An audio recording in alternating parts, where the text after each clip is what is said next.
The Devin Haney lawsuit against Ryan Garcia was never really real, and let me tell you guys why. On paper it was real, but it never really came from Devin Haney. It came from Bill Haney, and Bill talked about how the whole strategy of it was, let's make Ryan Garcia fight, and if he's not willing to fight, let's hold this lawsuit over his head until he's ready to fight. And that's the whole reason why, you saw Ryan Garcia say drop the lawsuit and we'll make the rematch happen. If you don't make the lawsuit get dropped, then there's no rematch. And we saw Bill Haney also say that, that was part of the plan. We wanted Ryan Garcia to get in the ring again, because at the end of the day, people were all talking about how Devin Haney's a baby for suing Ryan Garcia, but they don't understand. Ryan Garcia said drop the lawsuit and then we can fight. And then the Haney said, okay, we'll drop the lawsuit, and they did. So the whole purpose of the lawsuit was to ensure that Ryan Garcia would make a rematch happen. As soon as Ryan Garcia said, I'll make the rematch happen if you guys drop the lawsuit, the Haneys dropped the lawsuit because they want that fight back in blood, contrary to what everybody on Twitter and boxing social media were saying and hating on the Haneys for, saying that they don't actually want a rematch, the same thing's going to happen, and that Devin Haney's ducking a rematch. Look at the facts. Like Devin Haney dropped the lawsuit as long as Ryan Garcia was down to do the rematch and test, clean. So if they test clean, and obviously Devin Haney's able to pull off a win against Ryan, because I don't think it's out of the question. If you look at their first fight, Ryan Garcia obviously cracked Devin early, but if you look at rounds 2 to 6, Devin Haney dominated, took full control, but then we saw him get caught,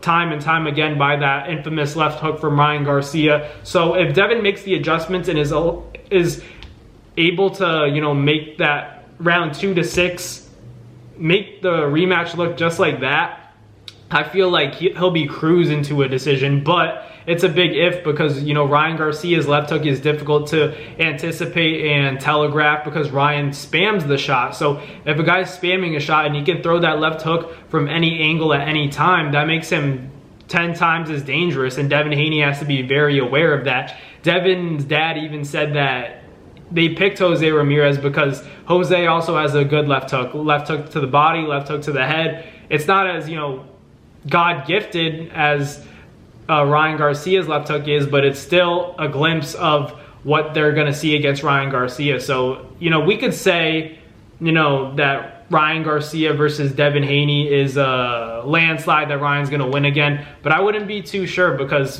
Devin's taking all the precautions. He's not going straight into a Ryan Garcia rematch. I don't think that would have been smart in general to begin with. So he's doing the smart thing by first starting out with a guy like Jose Ramirez, because Jose Ramirez, he's not as dangerous as Ryan Garcia is when it comes to his left hook, but he still does have a good left hook, and he'll throw it, like I said, to the body or to the head. So Devin Haney is going to be able to adjust and kind of get used to that familiar left hook, but not exactly from Ryan Garcia. But this is all to prepare himself for Ryan Garcia. They strategically picked Jose Ramirez, so you can call it a cherry pick if you want, but I think they're being smart about it. Why would you go straight back into a rematch when you took a lot of punishment in the first fight, and taking into account that the PED test came out positive for Ryan Garcia, you want to wait it out and see how Ryan Garcia looks without PEDs in his system. If he looks as dangerous, then it's like, obviously we got to stay even more locked in.